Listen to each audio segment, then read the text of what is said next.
बाद अब महाकुंभ नहीं लगने? जी बिल्कुल, और ये भविष्यवाणी ऐसा नहीं है कि हम ही बोल रहे हैं, हमें इन्होंने बोला है कि ये जो कुंभ है ये इस तरह से घटना है और ऐसे ऐसे करके आगे फिर कोई कुंभ ऐसे होने वाला नहीं है। कुछ होने वाला घटनाओं में ना सतयुग की स्थापना हो चुकी है। 2030 तक ये फाइनल सारा रिजल्ट सब लोगों के पास आ जाएगा, सबके पास आ जाएगा। क्या होने वाला तक ये धरती नहीं रही, धरती नहीं, सतयुग की स्थापना हो चुकी होगी और आज ही आई है। और आज एक बहुत बड़ी भविष्यवाणी कर दी है कि धरती तो रहेगी लेकिन लोग परिवर्तित हो जाएंगे, विचारधाराएं लोगों की परिवर्तित बिल्कुल हो जाएगी, प्रोसेस में है, हो रही है। दोस्तों पिछले कुछ दिनों से नूर अनंता की ये भविष्यवाणी बहुत ही ज्यादा वायरल हो रही है। इसे देखकर कुछ लोग आश्चर्य में हैं, वहीं कुछ लोग इनका मजाक भी बना रहे हैं। लेकिन अगर आपसे कहा जाए कि उनकी इस भविष्यवाणी अनुसार यह आखिरी कुंभ है और यह बिल्कुल सत्य है तो आप भी हैरान रह जाएंगे। जी हाँ दोस्तों, आज हम आपको यह गुत्थी भविष्यमालिका पुराण में लिखी हुई भविष्यवाणियों से सुलझाएंगे कि ये महिला जो कह रही है वह बिल्कुल सत्य है। आइए आपको विस्तार से समझाते हैं। कबीर सागर और भविष्यमालिका पुराण दोनों को लगभग 600 वर्ष पहले लिपिबद्ध किया गया था।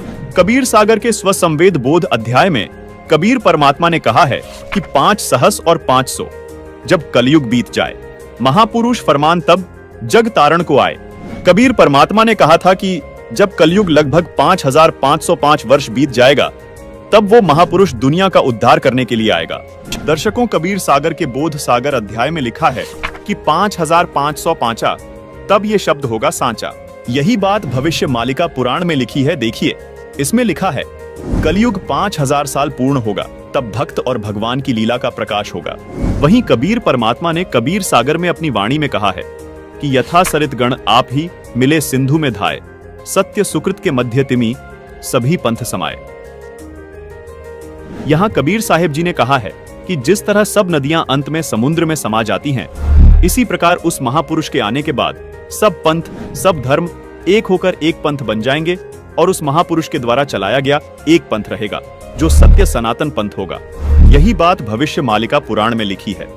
लिखा है कि भविष्यमालिका पुराण के अनुसार सन 2032 से पूर्व संपूर्ण विश्व में सभी धर्मों और पंथों का पुनर्गठन होकर सारे विश्व में केवल सत्य सनातन धर्म प्रतिष्ठित होगा। दर्शकों, अब जानना यह है कि आखिर वो महापुरुष कौन है जिसके बारे में कबीर सागर में लिखा है। जो जग तारण को आएगा वो अवतार कौन है जिसके बारे में भविष्यमालिका पुराण में लिखा है कि 2032 से पहले पहले वो महापुरुष सभी धर्मों का पुनर्गठन करके सारे विश्व में सत्य सनातन धर्म को प्रतिष्ठित कर देगा। दर्शकों, अब आपको कबीर सागर के वो गूढ़ रहस्य दिखाने जा रहे हैं जिन्हें जानकर आप दंग रह जाएंगे। कबीर सागर में लिखी हर बात इसलिए भी बहुत विशेष महत्व रखती है क्योंकि इसमें लिखी प्रत्येक वाणी खुद कबीर परमात्मा द्वारा लिपिबद्ध करवाई गई है।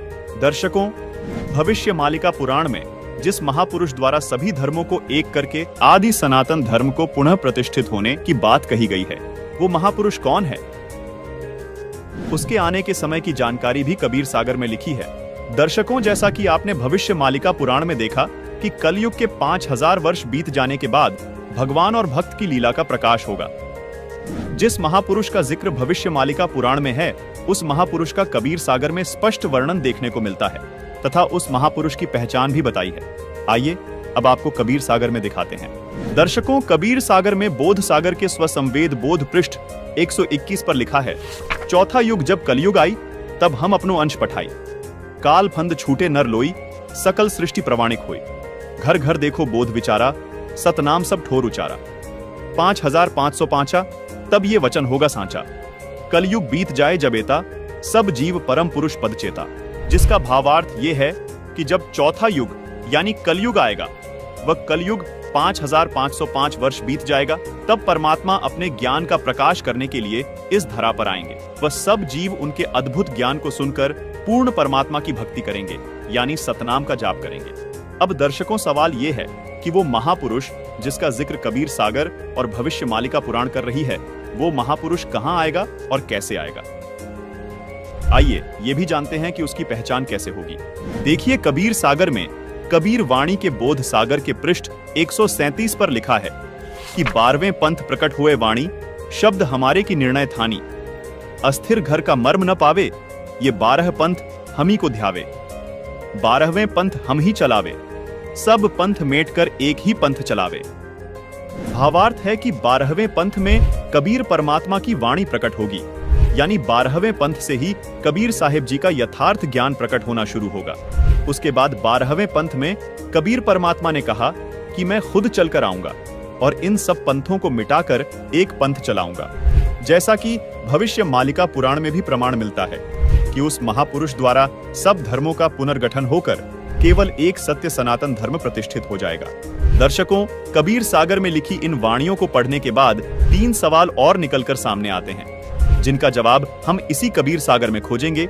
सवाल नंबर 1, ये जो वाणियां बोली गई हैं, ये कब सत्य सिद्ध होंगी?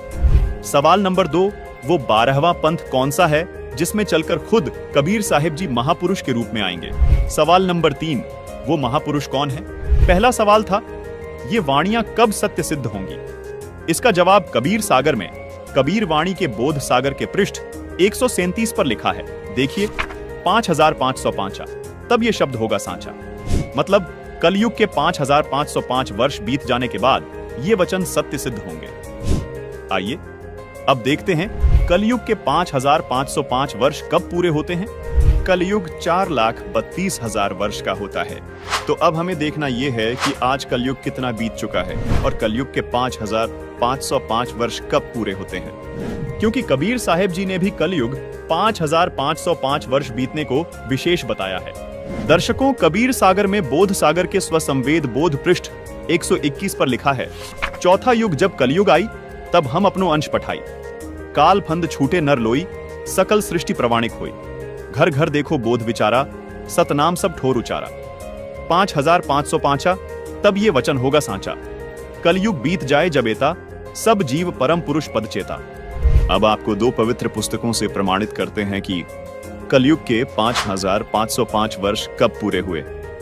दर्शकों, आपको यहाँ हम याद दिलाना चाहेंगे कि इन दोनों पुस्तकों को आदरणीय शंकराचार्य जी व पूरा हिंदू समाज प्रमाणित मानता है। पहली पुस्तक का नाम है ज्योतिर्मय ज्योतिर्मठ, जिसके संपादक, लेखक एवं संकलन करता है विष्णुदत्त शर्मा, और दूसरी पुस्तक का नाम है हिमालय तीर्थ, जिसके प्रकाशक है रणजू चक्रवर्ती। आदि शंकराचार्य की जीवनी पुस्तक में लिखा है कि आदि शंकराचार्य जी का जन्म ईशा जी से 508 वर्ष पहले हुआ था। फिर पुस्तक हिमालय तीर्थ में भविष्यवाणी की है जो आदि शंकराचार्य जी के जन्म से पहले की है। कहा है कि आदि शंकराचार्य जी का जन्म कलयुग के 3000 वर्ष बीत जाने के बाद होगा। अब गणित की रीति से जांच करके देखते हैं कि वर्तमान में यानी सन 2024 में कलयुग कितना बीत चुका है। आदि शंकराचार्य जी का जन्म ईशा जी से 508 वर्ष पहले हुआ था। आदि शंकराचार्य की जीवनी पुस्तक के अनुसार शंकराचार्य जी का जन्म हुआ कलयुग 3000 वर्ष बीत जाने पर, मतलब वर्ष 2024 में कलयुग बीत चुका है 3000 जमा 2532 वर्ष, यानी गणित के हिसाब से आज कलयुग 5532 वर्ष बीत चुका है। दर्शकों, अब देखना यह है कि आज 2024 में से कितने वर्ष कम करने पर कलयुग के 5505 वर्ष पूरे होते हैं।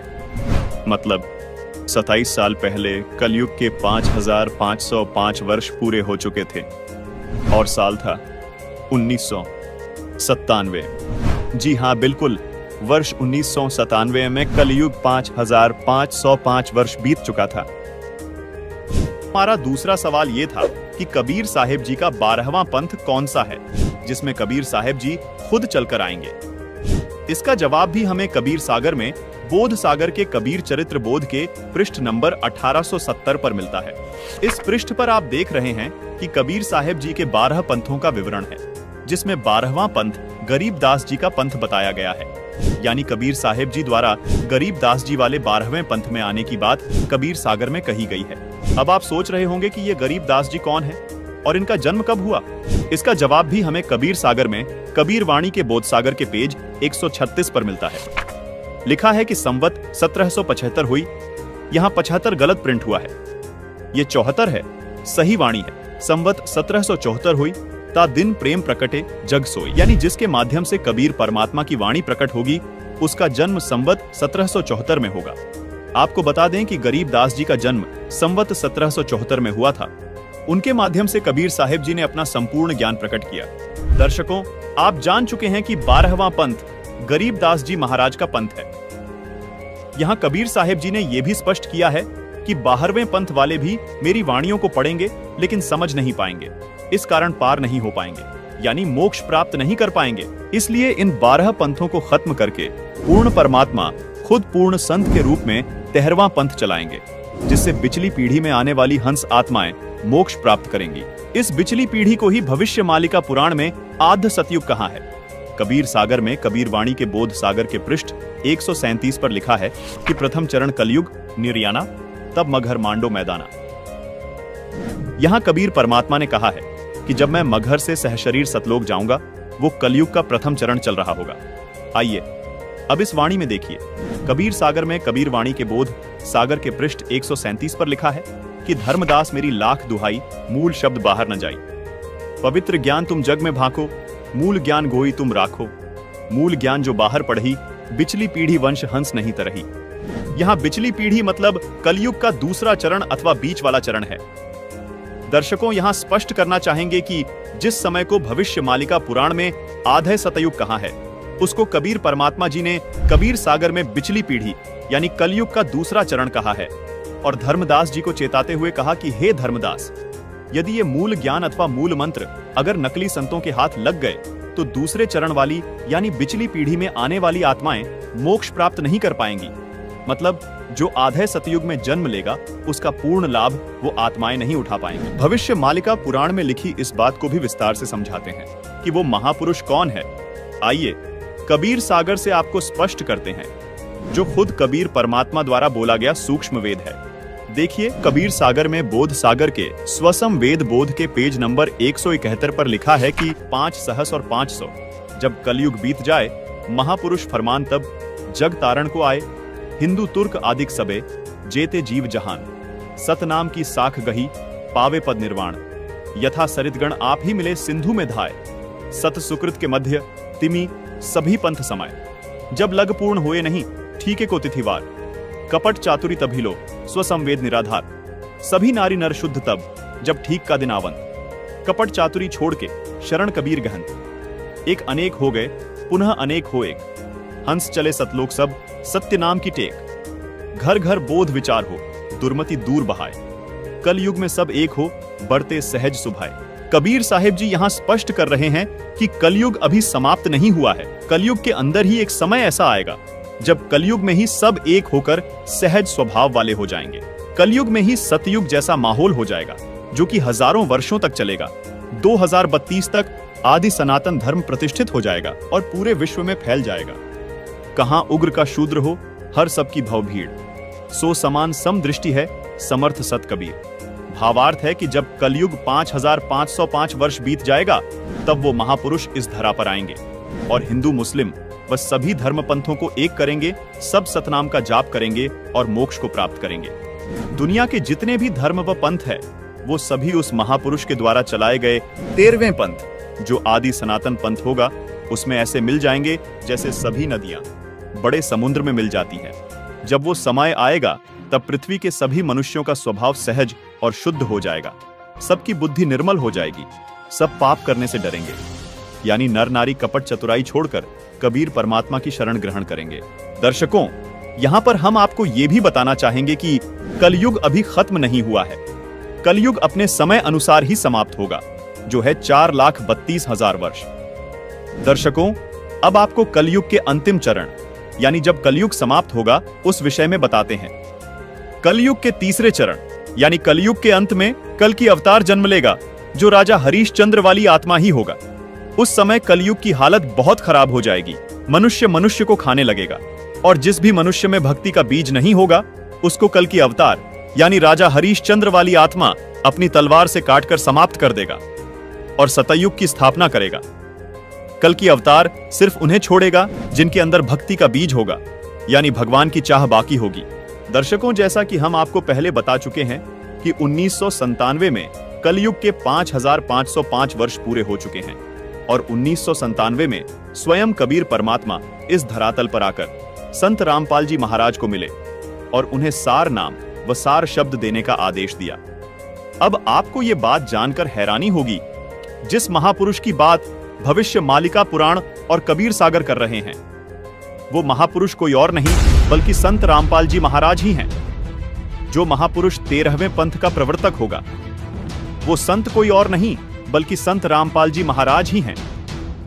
संत रामपाल जी महाराज ही वो संत हैं जो सब धर्मों को एक करके आदि सनातन धर्म की स्थापना करेंगे। दोस्तों, अब आपके मन में यह सवाल उठ रहा होगा कि इन सभी चीजों से कुंभ का क्या संबंध है। यहाँ पर हम आपको एक बार फिर से बता दें कि भविष्यमालिका पुराण और कबीर सागर में जिस 13वें पंथ की बात की गई है उस 13वें पंथ के प्रवर्तक संत रामपाल जी महाराज जी हैं। दुनिया के सभी धर्म और पंथ संत रामपाल जी महाराज द्वारा चलाए गए 13वें पंथ में ऐसे मिल जाएंगे जैसे कई सारी नदियाँ समुद्र में, और इस प्रकार समाज में फैली सभी कुरीतियों का नाश हो जाएगा। और जो कुंभ में की जाने वाली क्रियाएं हैं ये सभी व्यर्थ हैं, ये सभी शास्त्रों में वर्णित नहीं है, इसलिए हमें इससे कोई लाभ नहीं मिलने वाला है और इसीलिए इसका अंत भी हो जाएगा।